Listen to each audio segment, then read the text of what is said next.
effectivement, on va aborder l'organisation apprenante et je vais vous voilà, je vais vous expliquer quelle démarche on a mis en place autour de ça depuis 2 ans, à 2 ans et demi maintenant, parce qu'on est en 2025. Je t'en prie, on t'attendait avec plaisir.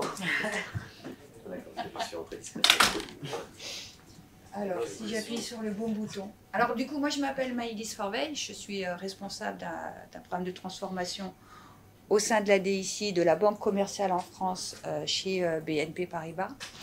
Et plus particulièrement, c'est la transformation, c'est la réinternalisation des compétences dont on va parler.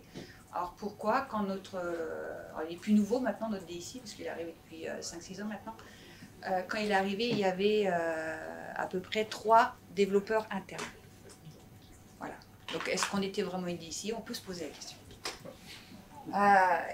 Quand on aborde... Alors on est 1000 internes, mais 2000 avec les prestations au sein de cette DICI, et il y avait un peu moins de 10 développeurs internes.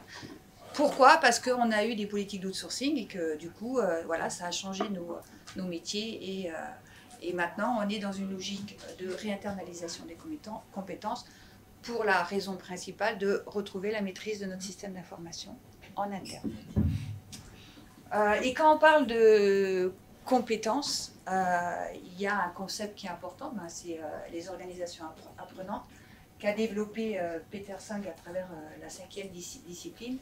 Et ce qu'il dit, et c'est ça qui a un peu drivé ma réflexion ces deux dernières années, c'est qu'une organisation qui ne développe pas les compétences de ses collaborateurs, c'est une organisation qui va sans doute mourir. Et on verra pourquoi par la suite. Alors, si on parle d'obsolescence des compétences, il y a une étude qui est sortie par l'OCDE il n'y a pas si longtemps que ça, qui précisait qu'en 1987, une compétence pouvait durer 30 ans. Et bien aujourd'hui, une compétence, ça dure 2 ans. Et on parle des compétences techniques, pas des softwares. Donc, face à ça, quelles sont les principales causes qui font que nos compétences techniques durent de moins en moins longtemps et que donc on a besoin d'accompagner de collaborateurs? La première, ça ne va pas vous étonner, c'est l'évolution rapide des technologies et la digitalisation. Alors, moi en plus, je suis dans une DSI et c'est d'autant plus vrai. Si je donne un exemple très concret, il y a 10 ans, on a mis en place le cloud au sein de la DSI. Mettre en place un cloud, ça a changé toutes nos pratiques, un certain nombre de nos langages. Et ça, et puis si on n'avait pas mis un cloud, on n'aurait pas fait de la digitalisation. Ensuite, il y a l'automatisation des tâches. Pareil, dans la digitalisation de nos parcours clients, si on prend, c'est les premiers OCR, ce qui permet de faire du contrôle de documents. Ensuite, on a mis en place des robots virtuels avec les RPA. Bon, maintenant, on est sur l'IA, sur le contrôle documentaire. Donc tout ça, ça amène à, il faut s'approprier ces nouveaux outils et comment on l'implémente au quotidien. Il y a la transformation des métiers. Alors là, il y en a un qui est flagrant aujourd'hui. On a parlé d'IA tout à l'heure. L'IA, ça va faire évoluer nos métiers de développeurs et ça va faire aussi évoluer les métiers qu'il y a à l'intérieur du réseau de la banque. Donc comment on appréhende ça en avance de phase? Comment on ne le subit pas? Et puis, vieillissement des compétences techniques, c'est ce que je vous disais, il y a 10 ans. Alors pour vous donner un autre exemple, il y a 10 ans, notre système d'information, c'était à peu près 80% de ce qu'on appelle du mainframe. Le nom n'est pas très important. Et 20% de ce qu'on appelle de l'open. Aujourd'hui, c'est à peu près 60% d'open et 40% de mainframe. Alors, il restera toujours du mainframe, mais ça, forcément, ça veut dire que c'est des nouvelles compétences qu'on a dû accompagner auprès de nos collaborateurs. Alors, pour mettre en place, là, je vous ai expliqué un peu le contexte, mais maintenant, comment j'ai posé la démarche sur cette organisation apprenante? Alors, il y a un outil que j'aime beaucoup, qui s'appelle la boussole d'organisation apprenante, sur lequel on peut travailler à travers 4 axes: la vision, l'organisation, la culture et le talent. Alors, la vision, l'objectif, vous vous en doutez, c'est de donner du sens. Alors, la première chose qu'on a fait concrètement chez nous, c'est qu'on a créé ce qu'on appelle un pilier transformation. Ce pilier, il est composé de la responsable RH et d'un certain nombre de membres du CODIR, de la DSI et de moi-même. Et donc, ce pilier transformation, il est là pour définir le cadre, la cible, et embarquer les collaborateurs. Ce sponsorship, il est juste nécessaire et indispensable quand on veut aborder le sujet des compétences. Et on a mis une autre chose, alors qui existait avant ce pilier de transformation qui a été créé en janvier 2023, ce qu'on appelle chez nous la fabrique, qui est une école interne de upskilling et de reskilling de nos collaborateurs. Je vous disais en introduction qu'on avait à peu près 3 devs il y a 6 ans, 3 devs internes. Cette fabrique, aujourd'hui on en a 300. Et sur ces 300, il y en a à peu près 60%, c'est du reskilling interne. Si on n'avait pas mis ça en place pour créer les partenariats avec qui on souhaitait travailler, on n'aurait pas pu déjà faire ce travail de reskiller nos collaborateurs à l'intérieur de la DSI, et on verra comment on l'exploite par la suite. Donc ça, c'est le volet vision, et il y a le volet organisation. Alors sur l'organisation, qu'est-ce qu'on a fait? La première chose qui a été faite, c'est qu'on a revu complètement notre modèle managérial. Avec la mise en place de l'agile à l'échelle, ça a fait revoir forcément les approches managériales. Et nous, ce qui s'est passé, c'est qu'on a mis en place le développement de people, donc le management de people, et le management du delivery. Et la hiérarchie, elle est portée sur le people, elle n'est pas portée sur le delivery. Là où avant, on avait, comme la majorité des gens, des managers qui faisaient et du delivery et du people. Comme l'Agile dit qu'il ne faut pas mettre trop de management quand même dans les équipes de delivery, on a fait ce choix-là. Ce qui impose quand même, ça veut dire qu'il y a plus de la moitié, je dirais même 60% de nos managers qui ne le sont plus a posteriori. Ils font du management, donc on va aborder plutôt la notion de leadership plutôt que je suis le manager hiérarchique de. Ensuite, ce qui a été mis en place, c'est on a des centres d'expertise agiles, mais aussi software, qui existent, et ces centres d'expertise sont vraiment structurantes pour apporter les attendus de l'organisation en termes de compétences. Je vais vous donner un exemple concret parce qu'il est forcément d'actualité. Dans un système d'information, pour pouvoir discuter avec le monde extérieur, on a ce qu'on appelle des interfaces dites API. Ces API, c'est pareil, c'est l'organisation qui fait ce choix de fonctionnement. Elle doit mettre aussi en place les modalités pour que les collaborateurs sachent utiliser ces outils-là. Ce qui a été aussi mis en place, on a renforcé d'un point de vue organisationnel. Comme on avait très peu de développeurs internes, il a fallu qu'on renforce des postes types comme ce qu'on appelle les tech leads. Les tech leads, c'est quoi? C'est des personnes qui accompagnent, ils font deux choses. D'abord, c'est des experts techniques sur une technique en particulier, une technologie en particulier, mais surtout, ce sont des accompagnants des développeurs. Alors ça prend du temps parce qu'on ne devient pas expert en 6 mois, ni même en 1 an, ni même en 5 ans, hein, à moins d'être très très bon. Ce sont des gens qui ont beaucoup développé, et nous on a travaillé l'accompagnement de ces gens-là, en particulier sur le soft skill. Comment on les aide à savoir accompagner des gens. C'est un vrai métier. On peut être un très bon expert et un très mauvais accompagnant. Et un autre élément, alors ça existait avant janvier 2023, mais on a encore renforcé son action. On a une guide ce qu'on appelle la team de développement, parce qu'il n'y a pas que des développeurs, elle fait 600 personnes à peu près. Et cette guide, elle est là pour faire de l'open mind. Donc on fait venir des experts de l'extérieur sur les sujets sur lesquels on veut que nos collaborateurs s'ouvrent un peu l'esprit pour faire en sorte de faire comprendre pourquoi les centres d'expertise vont amener à faire évoluer un certain nombre de pratiques. Alors c'est vrai sur le software, mais les open mind, on le fait aussi plus largement sur d'autres sujets, mais je vais me concentrer sur la partie informatique. Ensuite, la culture apprenante. Ben, la culture apprenante, c'est pas parce qu'on décide d'être apprenant qu'on l'est. Hein. Ça, il y a une vraie réalité. Et ça prend du temps. Pourquoi? Parce qu'il faut mettre en place tout un tas de pratiques dans le quotidien des gens, sans dire qu'on est en train de revoir la culture. C'est surtout comment on change nos pratiques et nos rituels pour faire en sorte que l'apprentissage devienne une évidence. Alors, l'avantage de l'agile à l'échelle, c'est qu'on a beaucoup de sujets autour du feedback, de l'amélioration en continu. Donc ça permet vraiment d'insuffler des pratiques qui sont importantes. Il y a d'autres pratiques software, des pratiques collaboratives qui permettent aussi de faire en sorte que les gens se mettent dans une logique de se dire qu'est-ce qu'on a bien fait, qu'est-ce que je veux améliorer, qu'est-ce que je veux lâcher. Et puis développer tous les talents. Alors les talents, c'est pas au sens RH du terme où il y a des gens qui pourraient être voilà, peut-être meilleurs que les autres. C'est le fait que toute personne a des compétences et il doit pouvoir être un leader soit de la squad pour lequel il travaille, soit pour l'organisation, peu importe. C'est comment on donne envie aux gens de faire en sorte de donner de son temps, de sa compétence à ceux qui en ont moins, quelle que soit la compétence. Bon, je dis ça entre guillemets, alors je vais dire pourquoi. Moi, je suis bretonne, donc savoir faire des crêpes, c'est juste indispensable pour nous.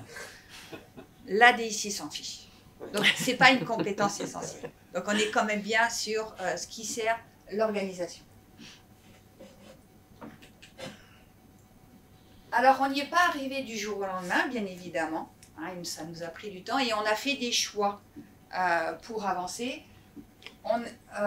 Tout d'abord, le management. Alors, pourquoi le management? On pourrait dire, bah oui, parce que c'est eux qui vont diffuser les... Certes, mais la raison première, c'est que le management, je vous ai dit tout à l'heure, on leur a changé leur métier.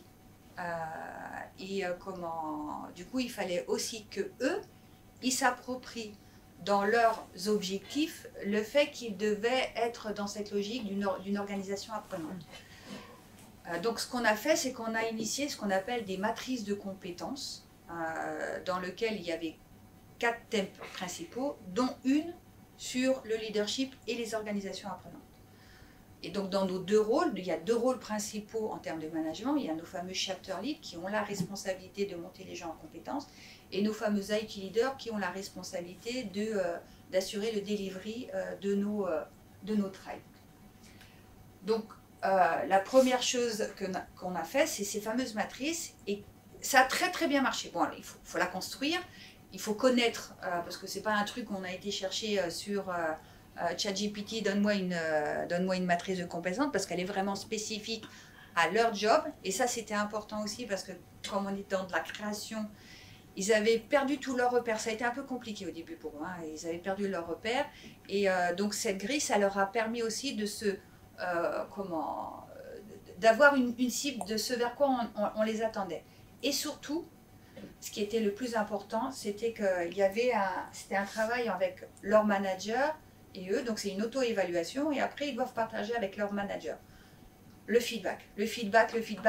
Ça, c'est vraiment quelque chose qui ressort en permanence. Comment on favorise le fait de la discussion pour que le feedback devienne naturel. C'est beaucoup mieux. C'est pas parfait, mais il y a 3 ans, ça n'existe. Je vais m'autoriser à dire que ça n'existait pas vraiment. Ça fait partie des choses qui a été très positif, et ça a été très bien pris. Et puis surtout, ce qu'on a fait, ça a permis par la suite, quand on a abordé l'année suivante les collaborateurs, qu'ils se le soient appropriés et qu'ils soient à l'aise avec quelque chose qu'ils allaient déployer dans un 2 secondes. Donc voilà. Alors, pour les collaborateurs, je vais vous montrer un peu plus précisément comment on a poussé la démarche. Il y a eu 3 chantiers qui ont été lancés. Et pour l'organisation, je vais vous faire un petit, alors pas une démo avec l'outil directement live, mais je vais vous montrer quel outil on a mis en œuvre pour faire en sorte de matcher la vision des collaborateurs avec la vision de l'organisation d'un point de vue purement compétence. Parce que l'objectif, c'est de servir les intérêts de tout le monde. Le collaborateur, il doit se sentir soutenu dans son parcours professionnel. mais le parcours professionnel des collaborateurs doit servir les intérêts de l'organisation. Comme je reviens sur mes crêpes, c'est génial, mais ça ne sert pas à l'organisation. Donc, pour la partie collaborateur, on a lancé en 2024 un programme découpé en 3 chantiers. Et ça, ce sont nos fameux chapter leads qui ont la responsabilité de monter en compétence les gens, qui l'ont drivé. Donc, l'année 2023, on leur a montré ce qu'on leur a fait faire sur eux. Et du coup, l'année suivante, on leur a demandé, maintenant que vous avez compris comment on peut l'exploiter, vous allez le faire sur tous les rôles importants à l'intérieur des squads. On n'a pas fait sur les 1000 personnes que nous avons, parce qu'on a au moins une bonne trentaine de postes différents quand on est sur des postes transverses. On s'est concentré sur ceux des squads, donc les développeurs, les data analysts, les tech leads, les business analysts, les scrum masters, il nous en reste quelques-uns, d'autres, je ne vais pas vous donner les noms parce que c'est des postes vraiment typiques BNP Paribas, donc ça ne va pas vous parler. Donc nos chapter leads ont travaillé sur les matrices de compétences de leurs collaborateurs avec une vision très terrain de leur rôle. Donc ça a été un premier chantier. Le deuxième chantier, ça a été de définir les attendus de l'organisation. On verra un peu plus précisément dans la démo ce que ça veut dire.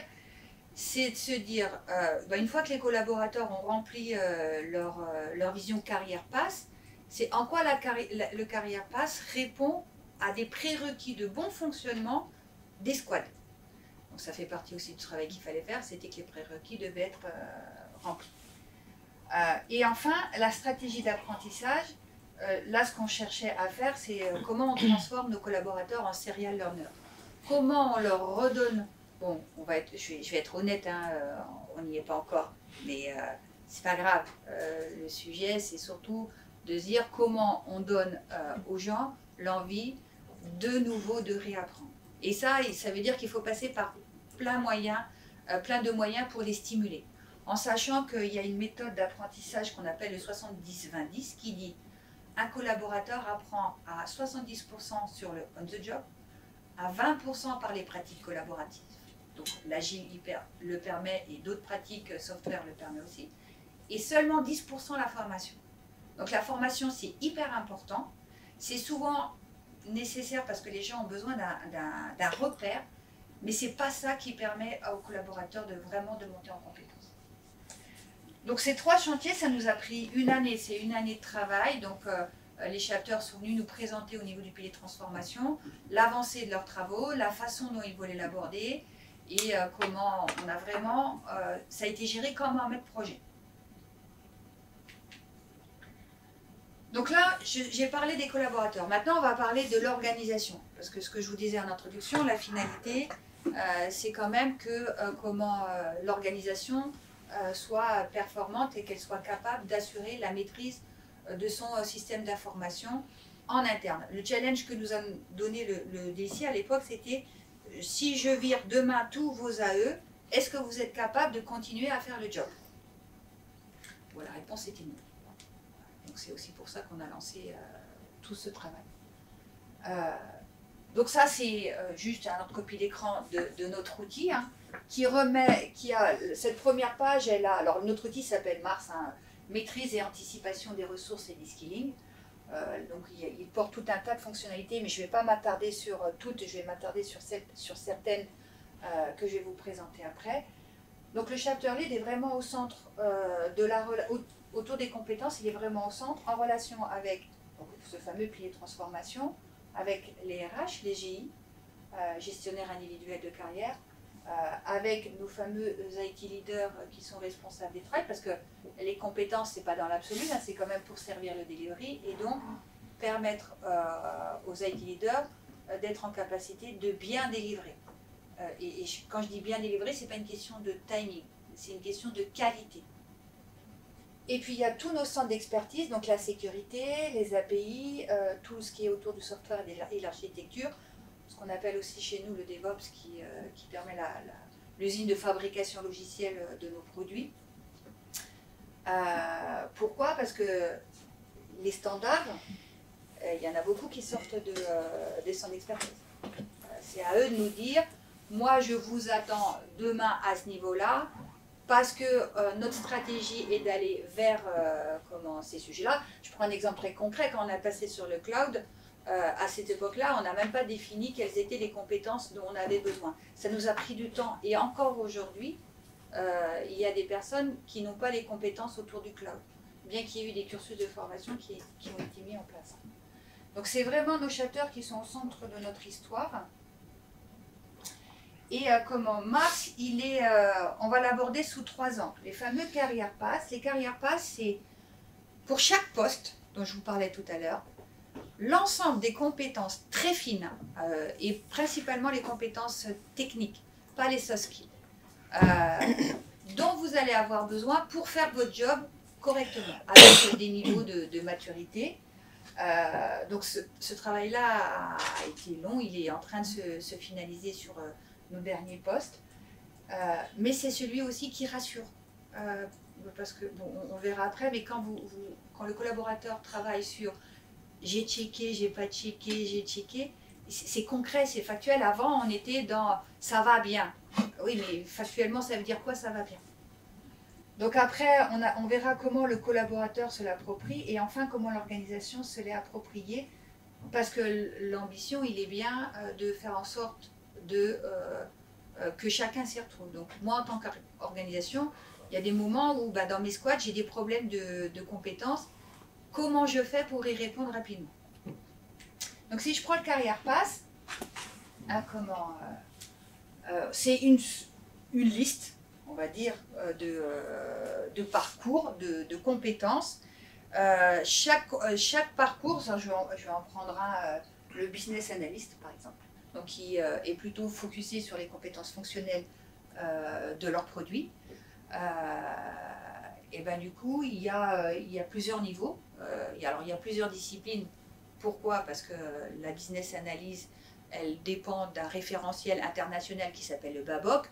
Donc on n'a pas été réinventé non plus d'autres histoires, on l'a utilisé et on se l'a approprié dans le wording. Comment on parle chez nous pour être sûr que les gens comprennent. Et derrière tout ça, il y a plusieurs niveaux. À chaque compétence, il y a junior, expérimenté, expert. Toutes les compétences sont décrites. Et derrière chaque compétence, surtout, c'est au sein de BNP Paribas, qu'est-ce que tu peux faire pour être formé?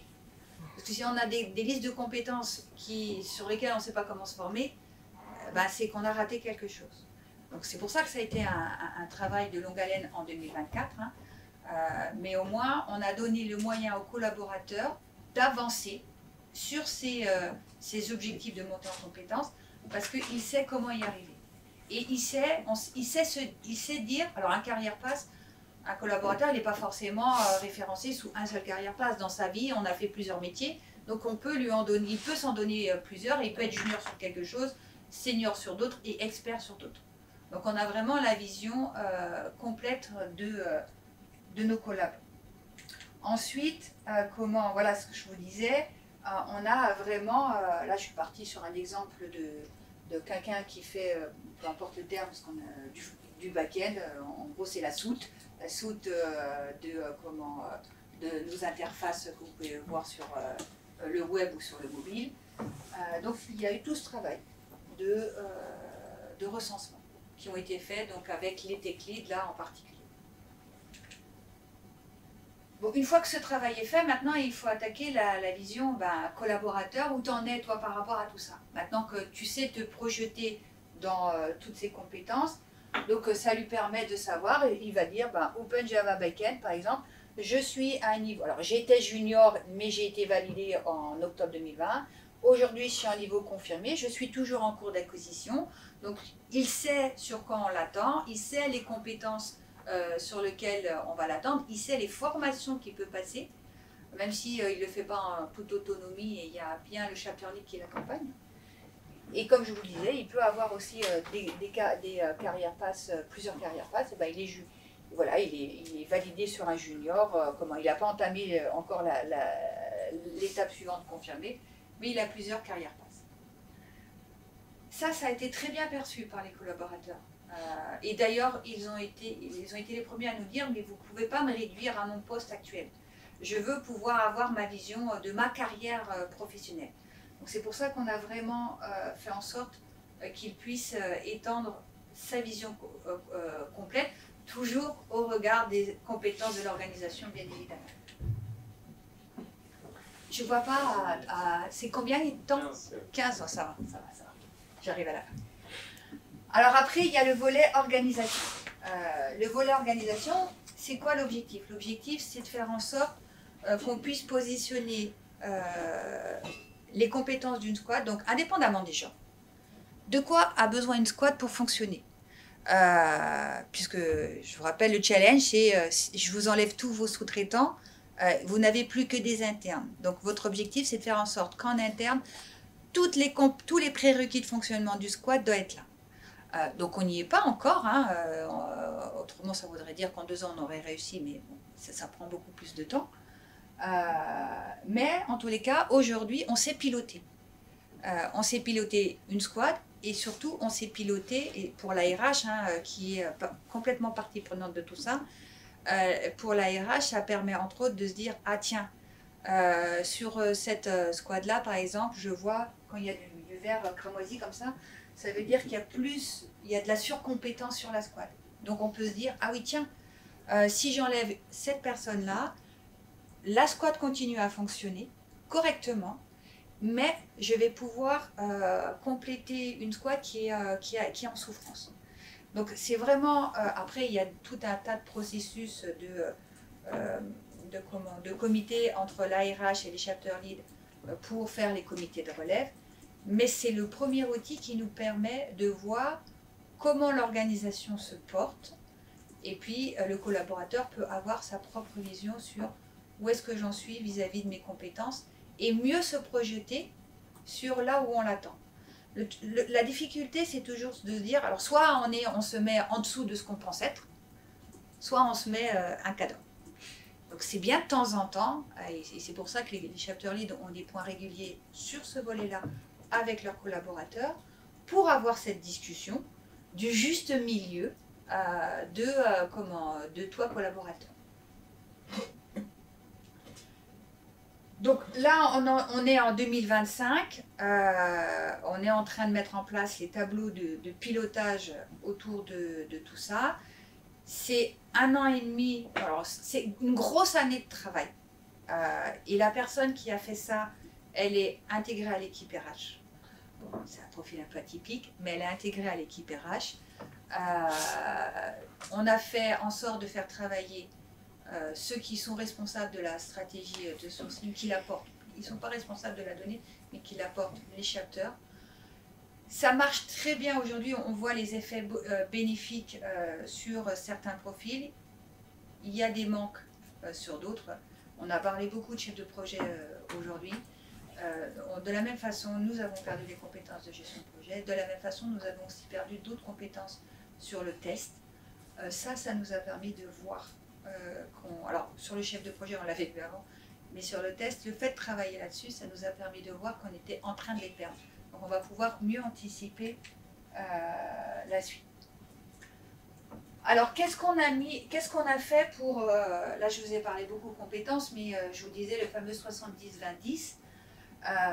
Donc, qu'est-ce qu'on a mis en place au sein de l'organisation pour y répondre? Donc, il y a plusieurs choses. Il y a des volets de formation en grande masse. Alors, quand on est passé à l'agile à l'échelle, il y a eu pendant 1 an des grands cursus de formation. Alors, pas que la DSI, hein, DSI, métier et tous ceux qui... tout l'écosystème. Donc, ça a été un très, très gros volet. Ce qu'on met en place aussi, c'est ce qu'on appelle les dojos. Alors, il y a 2 types de dojos. Il y a l'organisation organise des dojos en faisant venir des gens d'extérieur, des experts sur des sujets sur lesquels on veut que les collaborateurs soient sensibilisés. Mais on a aussi des dojos locaux, c'est-à-dire qu'à l'intérieur d'un périmètre, les chapter leads organisent des dojos avec des externes ou pas, mais du coup ils peuvent le focuser plus sur leur périmètre personnel. Et il y a aussi ce qu'on appelle les chapter meetings. Donc le chapter lead organise à peu près tous les 2 mois à 3 mois un moment particulier avec les profils dont il est en charge. Je ne l'ai pas dit tout à l'heure, mais ce n'est pas un chapter tout profil. Il y a les chapter leads plutôt sur la tech, les chapter leads plutôt sur la business analyse, les chapter leads sur le pilotage. Et même dans la tech, il y a des sous-ensembles parce qu'entre un data analyst, un développeur Java ou un développeur mainframe, c'est déjà pas les mêmes compétences. Mais ça permet de faire travailler les gens entre eux. Donc c'est comment tu vas chercher un sachant pour aller transmettre de l'information à travers de l'atelier. Il y a bien évidemment les pratiques collaboratives, alors l'Agile en propose, et ce qu'on appelle les pratiques craftsmanship, c'est un nom un peu vulgaire, mais ça n'empêche que derrière il y a tout un tas, comme le 4 yeux, il y a tout un tas de pratiques qui permettent à un père sachant et un junior de travailler ensemble pour faire accélérer la montée en compétences. Donc ça, c'est des pratiques qui sont, c'est des choses qu'on fait tous les jours. Hein. Là, on est dans la squad, on the job, c'est pas quelque chose qu'on fait à côté. Ça, c'est des choses qu'on fait à côté. Ça, c'est à l'intérieur de la squad. L'amélioration en continu, c'est pareil, c'est à l'intérieur de la squad. C'est des pratiques qui sont mises en place pour s'assurer qu'on se pose toujours la question de où j'en suis, est-ce que c'est bien, est-ce que c'est pas bien, est-ce qu'il faut que je progresse, est-ce qu'il faut pas que je progresse. Donc ça, c'est des choses en continu. Et puis, coaching, feedback, alors ça vient avec les fameux career paths et les matrices de compétences qu'on avait initialement. C'est le fait qu'on a le collaborateur et son manager qui, à minima une fois par an, sur les matrices de compétences, va refaire le check et se reposer la question de où est-ce que j'en suis. Donc c'est pareil, je dirais qu'il y a à peu près 80, parce que c'était sur le volontariat, on ne voulait pas brusquer les gens, mais il y a 95% des collaborateurs qui ont dit oui. Donc les quelques personnes qui n'ont pas souhaité le faire, ou ne pas partager avec leur manager, on a respecté. On va se dire qu'avec le temps, ça va être quelque chose qui va devenir complètement naturel. Mais que déjà 95% dès le déploiement, c'est déjà énorme. Donc ça, c'est un travail de 2 ans et demi. Donc si je m'autorisais à vous donner quelques conseils, qu'est-ce qui fait que ça a marché? Alors quand je dis que ça a marché, on n'en voit pas encore, 2 ans et demi c'est court, hein, on n'en voit pas encore pleinement l'impact, mais en tous les cas, le fait de l'avoir posé, ça a rassuré les collaborateurs sur le fait qu'on allait prendre soin d'eux et de leur job. On a une histoire qui date de 2017 lors de notre rapprochement maîtrise d'ouvrage, maîtrise d'œuvre, donc le fameux métier de business analyst, qui s'est très très mal passé. En 2017, on est en 2025. Il y a encore des gens qui en parlent comme s'ils l'avaient très très mal vécu. A pris 8 ans, donc pour dire que ça a été très mal fait. Quand on a fait ce dont je vous ai parlé, enfin, ils arrivent à se projeter dans l'importance de leur rôle. Donc le fait vraiment de focuser, de faire des focus sur les compétences et auprès des collaborateurs, ça a vraiment un effet positif. Et nous, on le voit en particulier sur toute la partie dev et sur la partie business analyst, où on voit progresser, parce que derrière, il y a aussi la qualité, la performance, l'efficacité.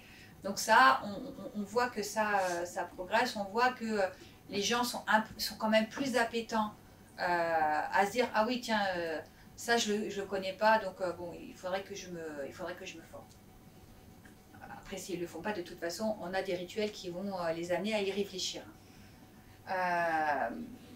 Donc, ce que je vous ai précisé tout à l'heure, c'est qu'on a commencé par les managers, on l'a fait pour 2 raisons. Tout d'abord parce qu'eux, ils devaient l'appréhender, mais aussi pour faciliter la diffusion.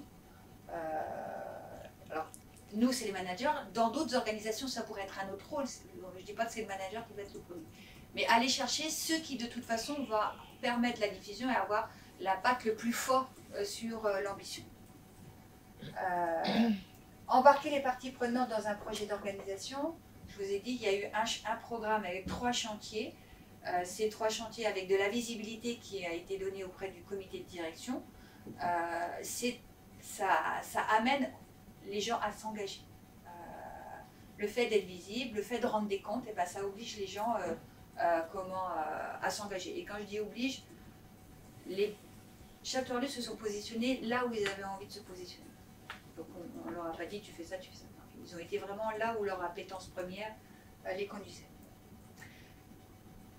Ça, c'est hyper important, être à l'écoute des difficultés du terrain. Parce que nous, on a posé des choses et puis au final, c'était peut-être pas forcément ce qui était le mieux huilé. Donc, il faut aller chercher ce qui marche et ce qui ne marche pas. Et ce qui ne marche pas, il faut aller chercher les solutions qui vont bien. Parce qu'autrement, les gens n'adhèrent pas, hein, tout simplement. Alors, communiquer, ça fait partie des choses qu'on faisait assez régulièrement. Communiquer auprès des parties impactées. 5 minutes pour faire en sorte que comment les choses se passent bien. Les difficultés, bon, je ne vais pas rentrer dans le détail parce que je vous en ai parlé et je voudrais quand même vous laisser le temps des questions. Je vous en ai parlé tout au long de la présentation. Voilà, je rappelle, c'est 600 personnes qui sont impactées par ce sujet-là. 600 internes qui sont impactés par ce sujet-là. Donc voilà, je ne sais pas si vous avez des questions. Des tonnes. Super initialisation, je trouve ça génial. En fait, je me projette et je me dis, est-ce que vous avez déjà réfléchi à qu'est-ce que ça va donner quand l'organisation va dire ces compétences-là, j'en ai plus besoin, et voir comment vous gérez en fait l'identification des compétences dont vous aurez besoin demain. Ouais. Alors l'IA nous amène à ça, forcément à cette réflexion et on est en train de l'organiser, de se dire de quoi on aurait besoin demain pour y répondre. Et le fait d'avoir fait ça, l'ambition, elle est de nous aider déjà à voir la somme d'obsolescence, pas en tant qu'individu, en termes de compétences, pour derrière se dire l'effort, là on va revenir sur l'individu, les efforts qu'on va devoir faire, c'est tant de personnes pour les amener ici. Donc ça, c'est ça l'ambition derrière. Alors c'est une des ambitions. L'ambition, c'était de savoir où on en était d'un point de vue organisationnel et d'un point de vue collaborateur, mais c'est pour mieux piloter notre avenir. Si je peux me permettre de couper les barres, je vais parler pour Airbus. Et eux, ils ont tout un travail sur les compétences stratégiques. Et se dire, j'ai des compétences maintenant où je dois en avoir 1 milliard parce que c'est dérivé. Mais par contre, des biocarburants, bon, ouais, j'ai peut-être besoin de plus d'expertise. Et le grand avantage de ce genre d'outil, c'est que ça va te permettre aussi de faire des ponts en disant ce job-là, telle compétence, être chef de projet et Scrum Master, puisque c'est pour le sujet, c'est quoi les ponts que je peux faire, c'est quoi les skills qui sont ressemblantes et c'est quoi les skills qui ne le sont pas. Et moi, ce que je trouve génial là, dans cette initiative, c'est comment tu donnes au collaborateur sa projection, comment il peut voir et comment c'est plus clair pour lui. Moi, je trouve. Enfin, voilà. Je suis fan de Il se projette, Jérôme. Je me projette chez lui. Oui. Oui. Merci. Parmi les parties prenantes, j'ai pas vu de mention des instances représentatives du personnel. Est-ce que vous avez des interactions avec eux dans la construction de ces matrices, par exemple? Alors, je vais dire oui et non. Pourquoi je dis ça? La transformation qu'on a eue, donc au 1er janvier 2023, la première année, on a fait 2 retours aux partenaires sociaux parce que c'est ce qui était attendu quand on a fait la réorganisation, enfin quand on a présenté le dossier en 2022. Par la suite, on nous a pas... Donc le change, on l'a abordé avec eux. Pas dans ce niveau de détail, mais on l'a abordé avec eux. Ils nous ont pas demandé de revenir, mais on a abordé tout le volet change qu'on avait sur le volet compétences. C'est plus de 50% de nos collaborateurs qui ont changé de poste. Donc forcément, on nous a bien titillé sur ces sujets, et à juste titre, parce que c'est juste crucial si on veut réussir notre transformation. Mais j'ai une petite idée en tête derrière. En fait, dans ma question, c'était sur la partie matrice des compétences, où ça peut toujours être assez délicat d'avoir le nom des personnes et puis Alors c'est pour ça. Alors je vais être très très précis sur ce sujet-là. Déjà, c'est la RH, la responsable RH de BCEF qui le drive. Premièrement, et deuxièmement, en dehors de la RH et du chapter lead, puisque c'est ce le travail qu'il fait avec son collaborateur, personne ne voit ses résultats. Ce point-là, on y a été très sensible. Tu as parlé très intéressant, tu as parlé d'engagement. Est-ce que vous avez vu un impact concret sur tout ce qui était turnover, engagement auprès des collaborateurs? Pas encore assez. Je sais pas te dire si le si ça a eu un impact sur le turnover, on n'a pas un turnover très important. Je ne sais pas encore te dire si celui-ci a eu un impact. Or, il pourrait avoir un impact négatif, hein, d'ailleurs, hein, parce que à partir du moment où on sait qu'on est voilà, up to date, on peut se dire, bon, je vais aller me vendre ailleurs. Mais je ne sais pas répondre à cette question. On n'a pas fait de lien direct. On suit notre turnover, mais on n'a pas fait forcément ce lien. J'en profiterai pour dire à la RH peut-être d'aller le faire. Est-ce que dans l'outil, il y a aussi la dimension rémunération? Non. Du coup, et vous n'avez pas eu de sujet par rapport à ça, c'est-à-dire des compétences qui évoluent et des demandes de rémunération qui évoluent? Alors ça, on l'avait déjà indépendamment. On l'avait déjà indépendamment de ça. Mais ça factualise le sentiment d'être ou bon ou pas bon. Mais ça pourrait, ça pourrait être un moyen aux collaborateurs de se dire, vous êtes gentil, mais j'ai upgradé un tiers de mes compétences, qu'est-ce qu'on me donne? Bon, pourquoi je m'inquiète pas trop? Parce qu'on a un DSI qui est quand même très focus sur la tech, et ça fait quand même 4 ans qu'il fait des enveloppes spécifiques pour ceux qui se sont mis dans une démarche de redevenir développeurs. Donc du coup, il a revu les rémunérations pour y répondre. Okay. Ouais. Non, parce que du coup, moi je fais de la fonction publique, et donc on est dans une démarche similaire, mais on n'a pas le sponsoring de la RH, parce que la RH, forcément, c'est plus compliqué. C'est hyper clair quand on voit des compétences de départ et des compétences d'arrivée. Il y a le volet... Même si je pense que la RH toute seule ne doit pas le faire. Pourquoi? Non. Parce que les techniques, elle ne les connaît pas. C'est pas elle qui est capable de le faire. Par contre, le fait que ça soit sponsorisé par la RH, ça permet quand même d'impulser quelque chose de façon déjà homogène. Vous avez évoqué une part des collaborateurs qui avaient refusé de se prêter à l'exercice. Vous avez pu savoir pourquoi ils voulaient, quels étaient leurs Non, je pense que le premier frein, c'est la peur. La peur. Quand on se fait un bilan, à la fin, si on se dit... Alors, j'ai pas l'histoire, mais je vais plutôt le raconter au début quand on l'a mis en place avec les chapters. Ou quand on a fait un forum de communication auprès des collaborateurs. Parce que l'histoire de la peur, c'est de se dire, ah oui, mais du coup, vous allez utiliser ça pour ne rien nous donner dans nos CRP. Et c'est pour ça d'ailleurs qu'on a décorrélé cette période où j'en suis dans mes compétences de l'évaluation de fin d'année. On ne le fait pas du tout à la même période. Parce que l'ambition, elle est plutôt l'employabilité des collaborateurs, pas la rémunération des collaborateurs. Bon, même si il doit y avoir un lien, logiquement. Et genre, j'avais une autre question qui était aussi sur l'évolution des compétences, mais moi, à l'inverse, que vous avez aussi dit que vous aviez encore une part de mainframe importante, comme il faut aussi l'avoir dans l'administration. Et à l'inverse, est-ce que vous n'avez pas besoin de compétences qu'on ne trouve plus finalement parce qu'elles sont trop anciennes? Vous avez parlé d'obsolescence, mais à l'inverse... Le mainframe, concrètement, on n'arrive même plus à trouver d'organismes qui nous forment. Déjà, il n'y a pas d'école qui forme au mainframe. Donc là, ça nous a permis aussi, donc ce sont nos internes que l'on sollicite pour mettre en place nos cursus de formation. Et ça, c'est quelque chose qu'on cherche absolument à garder, ne serait-ce que parce que c'est bien aussi pour les collaborateurs d'apprendre à diffuser de la compétence ou de l'information. Mais du coup, là, on est nous sur nous. Parce que nous, là, c'est plutôt les collaborateurs qui commencent à être un peu obsolescents, pour ceux qui ont les compétences. Oui. Quand ils sont partis à la retraite. Oui, voilà. Oui, après en mode... mais du coup, voilà. On n'a plus les compétences. Ça, on était vraiment...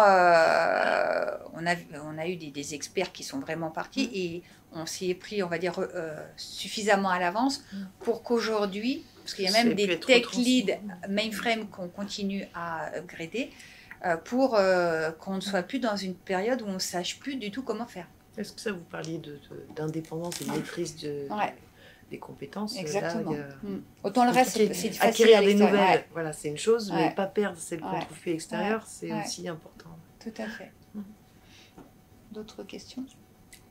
Et est-ce que tout cet outil a une note sur le job center interne dans lequel finalement quelqu'un qui serait employable.